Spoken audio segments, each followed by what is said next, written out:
सी video lectures में आपका स्वागत है। दोस्तों, इस लेक्चर में हम फाइल हैंडलिंग के बारे में पढ़ेंगे, लेकिन उससे पहले मैं आपको सजेस्ट करूंगा कि आप इस YouTube वीडियो के बॉटम राइट कॉर्नर पे फुल स्क्रीन बटन पे क्लिक करें ताकि आप इस YouTube वीडियो का बेटर व्यू ले सकें। तो मैं फाइल हैंडलिंग की बात कर रहा था।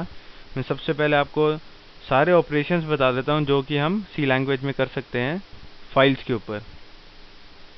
तो हम क्या क्या कर सकते हैं, हम सी लैंग्वेज की हेल्प से एक नई फाइल क्रिएट कर सकते हैं।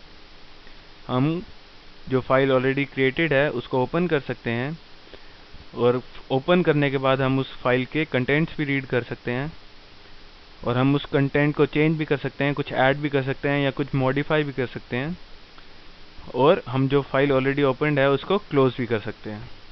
तो दोस्तों, ये सारे ऑपरेशंस हम कर सकते हैं सी लैंग्वेज में फाइल्स के ऊपर। तो अब मैं एक स्मॉल प्रोग्राम बना के दिखाऊंगा आपको डेवलपर C++ में।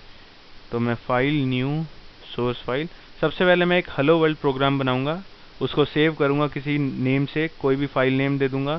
फिर मैं एक दूसरा प्रोग्राम बनाऊंगा जो कि फाइल हैंडलिंग का यूज़ करेगा, और उस प्रोग्राम से मैं जो पहला प्रोग्राम था हेलो वर्ल्ड उसके कंटेंट प्रिंट करूंगा। तो मैं एक हेलो वर्ल्ड प्रोग्राम बना देता हूँ पहले।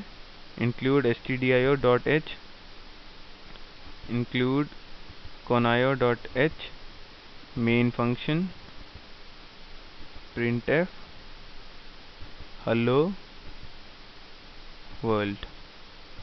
तो दोस्तों, ये प्रोग्राम तो कंप्लीट हो चुका है, हेलो वर्ल्ड प्रोग्राम।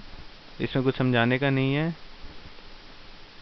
तो मैं कंपाइल कर देता हूँ प्रोग्राम, कंट्रोल F9। अब मेरे को कह रहा है फाइल सेव करने के लिए, तो मैं इसको एक नाम दे देता हूँ file1, ये मैं नाम दे देता हूँ, और इसको सेव एज .c कर देता हूँ।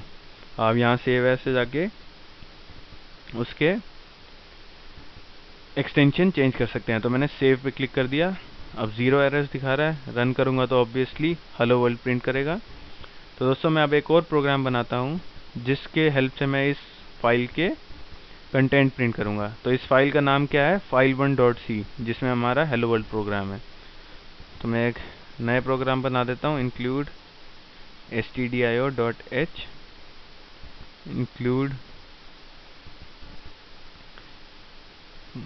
conio.h और मेन फंक्शन। दोस्तों, मैं पहले एक बार ये प्रोग्राम बना देता हूँ, बाद में आपको एक एक लाइन एक्सप्लेन करूँगा, लेकिन मैं पहले बना देता हूँ। बहुत छोटा सा प्रोग्राम है। fp fopen, जो फाइल का नाम था, यानी कि file1.c while लूप। बहुत आसान सा प्रोग्राम है। fget c fp if ch equal to end of file break printf %c ch और f close। तो दोस्तों, प्रोग्राम बस कंप्लीट हो चुका है। ये प्रोग्राम कंप्लीट हो चुका है, तो मैं आपको एक्सप्लेन कर देता हूँ। हम इस file1.c के कंटेंट प्रिंट करना चाहते हैं, तो एक फंक्शन होता है उसमें fopen। तो ये आप क्रैम कर लीजिए, कोई भी फाइल खोलने के लिए हमें fopen का यूज़ करना होता है। तो fopen में हमने फाइल का नाम डाल दिया जो कि हमें ओपन करनी है। हमें पता है फाइल का नाम है file1.c, और उसके बाद मैंने कोट्स में लिखा है file1.c, और उसके बाद कॉमा डाल के r लिखा है। r का मतलब क्या है, ये फाइल हम रीड मोड में कर रहे हैं, रीड मोड में ओपन कर रहे हैं। हमें सिर्फ फाइल रीड करनी है, हमें इसके कंटेंट्स चेंज नहीं करने, तो इसलिए हमने r लिखा है। तो दोस्तों, हम कोई भी फाइल ओपन करते हैं उससे पहले हमें उसकी इन्फॉर्मेशन गैदर करनी होती है।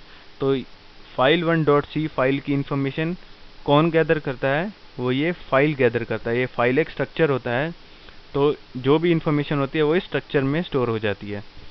और ये fp क्या है, ये एक पॉइंटर है fp, जो कि इस स्ट्रक्चर के एड्रेस बताता है हमें। तो मैं आपको एक बार फिर बता देता हूँ। ये हमने file1.c खोल रहे हैं, fopen फंक्शन के अंदर डाल रहे हैं file1.c, और रीड मोड में खोल रहे हैं। और इस file1.c की जो इन्फॉर्मेशन होती है वो एक स्ट्रक्चर होता है फाइल, उसके अंदर स्टोर कराते हैं हम। और ये एक पॉइंटर बना दिया हमने fp, जो कि इस स्ट्रक्चर जो कि इन्फॉर्मेशन स्टोर करता है इस फाइल के बारे में, इस स्ट्रक्चर की तरफ पॉइंट करता है। एक मैंने कैरेक्टर वेरिएबल बना दिया ch। तो इसके बाद मैंने एक वाइल लूप लगा दिया और ये वाइल 1 कर दिया। वाइल 1 का मतलब ये है कि ये लूप इनफाइनाइट टाइम्स चलेगा जब तक ये ब्रेक स्टेटमेंट एनकाउंटर नहीं करता। तो मैंने वाइल लूप लगा दिया। अब मैं उस कैरेक्टर वेरिएबल के अंदर कुछ स्टोर करा रहा हूँ, ch इक्वल टू fgetcfp।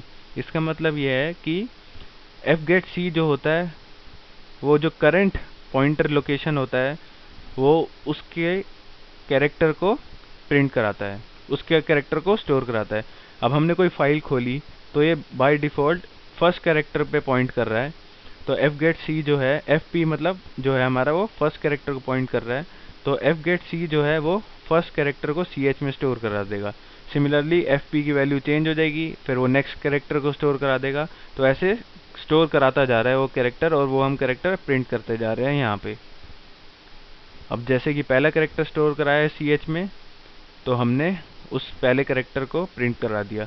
फिर ये वाइल लूप चल रहा है, फिर वो ऐसा नेक्स्ट कैरेक्टर को स्टोर कराएगा ch में, फिर ये प्रिंट कर देगा। ये लूप कब तक चलेगा? If ch equals to end of file. EOF होता है एंड ऑफ फाइल, यानी कि जब लास्ट कैरेक्टर एनकाउंटर होएगा फाइल का, उसके बाद कुछ प्रिंट कराने को नहीं बचेगा, तो ये ब्रेक स्टेटमेंट एनकाउंटर हो जाएगी। सपोज एक फाइल में 10 कैरेक्टर हैं, तो ये पहला कैरेक्टर डालेगा, क्योंकि स्टार्टिंग में पहले कैरेक्टर में होता है, तो वो पहला कैरेक्टर प्रिंट कर देगा। फिर वाइल लूप चल रहा है तो दूसरा कैरेक्टर आ जाएगा, मतलब ये दूसरी पोजीशन में पॉइंट कर रहा है तो दूसरा कैरेक्टर आ जाएगा। सिमिलरली 10 कैरेक्टर तक आएगा ये। उसके बाद ब्रेक स्टेटमेंट लगा दिया हमने जब एंड ऑफ फाइल में आता है, तो उसके बाद लगा दिया fclose fp। इसका मतलब है हम फाइल क्लोज कर रहे हैं, उसके लिए हम fclose यूज़ करते हैं, और उसके अंदर हमने जो पॉइंटर बनाया था वो डाल देते हैं, और getch। तो दोस्तों मैं एक बार कंपाइल कर देता हूँ प्रोग्राम कंट्रोल F9 से। फाइल नेम कुछ भी दे देता हूँ, मैं सपोज फाइल 2 दे देता हूँ, और मैं सेव कर देता हूँ।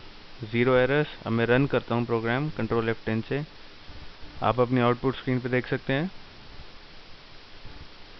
वही का वही प्रोग्राम प्रिंट हो रहा है, हेलो वर्ल्ड प्रोग्राम, क्योंकि हमने उस प्रोग्राम के कंटेंट प्रिंट कराए हैं, file1.c के कंटेंट प्रिंट कराए हैं। तो मैं एक बार जल्दी से बता देता हूँ मैंने अभी तक क्या किया है। मैं पहले फाइल खोलूँगा fopen से, मैंने उसके अंदर फाइल का नाम डाल दिया कोड्स के अंदर, और रीड मोड में खोल रहा हूँ तो मैं R डाल दूँगा। उसके बाद जो ये फाइल है, ये स्ट्रक्चर, वो इस फाइल की इन्फॉर्मेशन स्टोर करता है, और ये उसका पॉइंटर होता है, यानी कि ये फाइल की तरफ पॉइंट कर रहा है, इसकी तरफ पॉइंट कर रहा है। मैंने इनफाइनाइट वाइल लूप चला दिया, और ये जो ch के अंदर है वो पहला कैरेक्टर स्टोर हो जाएगा फाइल का, उसको हमने प्रिंट करा दिया। सिमिलरली फिर दूसरा स्टोर हो जाएगा, वो प्रिंट करा देंगे, और ये लूप तब तक चलता रहेगा जब तक हम फाइल के एंड तक ना पहुँचे, एंड ऑफ फाइल तक ना पहुँचे। जैसे हम एंड ऑफ फाइल तक पहुँचेंगे तो इसको ब्रेक कर देंगे।